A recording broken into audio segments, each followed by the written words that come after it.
ഇപ്പോൾ DCC ട്രഷററായിരുന്ന NM വിജയന്റെ വീട് KPCC ഉപസമിതി അംഗങ്ങൾ സന്ദർശിക്കുകയാണ്.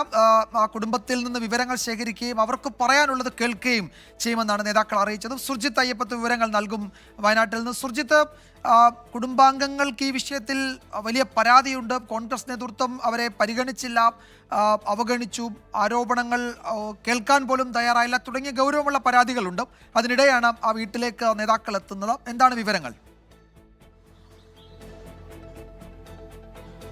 വിജയകുമാർ, NM വിജയന്റെ മരണത്തിന്റെ ശേഷം ഇവിടേക്ക് ഒരു നേതാവ് പോലും തിരിഞ്ഞു നോക്കിയില്ല, ഒരു ഫോൺ കോൾ പോലും ഉണ്ടായില്ല എന്നുള്ളതാണ് മകൻ വിജേഷും ഒപ്പം തന്നെ മരുമകൾ പത്മജയും ആരോപിക്കുന്നത്. ഇതുമായി ബന്ധപ്പെട്ട് 10 ദിവസത്തിന് ശേഷമാണ് ഇവർ ആ കത്തും അതോടൊപ്പം തന്നെ ഈ ആത്മഹത്യാ കുറിപ്പും പുറത്തുവിടുന്ന സാഹചര്യം ഉണ്ടായത്. ഇതിനു മുമ്പ് NM വിജയൻ എഴുതി വെച്ചതുപോലെ തന്നെ ഇവർ കോൺഗ്രസ് നേതാക്കളെ കാണിച്ചു. അതായത് KPCC പ്രസിഡന്റിനെയും ഒപ്പം തന്നെ VD സതീശനെയും നേരിട്ട് ചെന്ന് കാണിച്ചു. പക്ഷേ അവർ രണ്ട് ഭാഗത്തു നിന്നുള്ള സമീപനം അത്ര സുഖകരമായ സമീപനമായിരുന്നില്ല എന്നുള്ളത് കുടുംബം കുറ്റപ്പെടുത്തുന്നു. VD സതീശൻ ഗുരുതരമായ ആക്ഷേപമാണ് കുടുംബത്തിനെതിരെ ഉന്നയിച്ചത്.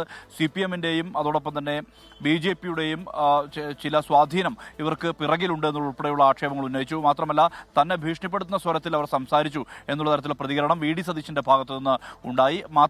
അതോടൊപ്പം തന്നെ K സുധാകരൻ ആ കത്ത് വായിച്ചു നോക്കാൻ പോലും, അല്ലെങ്കിൽ കുറിപ്പ് വായിച്ചു നോക്കിയില്ല എന്നുള്ള പ്രതികരണമാണ് K സുധാകരന്റെ ഭാഗത്ത് നിന്ന് വന്നത്. ഇത്രയും ഗുരുതരമായ കത്ത്, ഗുരുതരമായ ആക്ഷേപങ്ങളുള്ള കത്ത്, അതിനകത്ത് പോലും ഒരു കൃത്യമായ നിലപാട് എടുക്കാൻ വേണ്ടി സംസ്ഥാന നേതൃത്വം തയ്യാറായില്ല എന്നുള്ളതാണ് വ്യക്തമാവുന്നത്. അതേ തുടർന്ന് തന്നെയാണ് ഇത്തരത്തിലൊരു അന്വേഷണ സംഘത്തെ നിയോഗിക്കാൻ വേണ്ടി തീരുമാനിച്ചിട്ടുള്ളത്. ഇതുമായി ബന്ധപ്പെട്ടുള്ള അന്വേഷണമാണ് തിരുവഞ്ചൂർ രാധാകൃഷ്ണന്റെ നേതൃത്വത്തിലുള്ള സംഘം നടത്തുന്നത്. ഇന്ന് രാവിലെ DCC ഓഫീസിൽ എത്തി അവർ വിശകലനം നടത്തി. ഇതുമായി ബന്ധപ്പെട്ട വിശകലനം നടത്തി.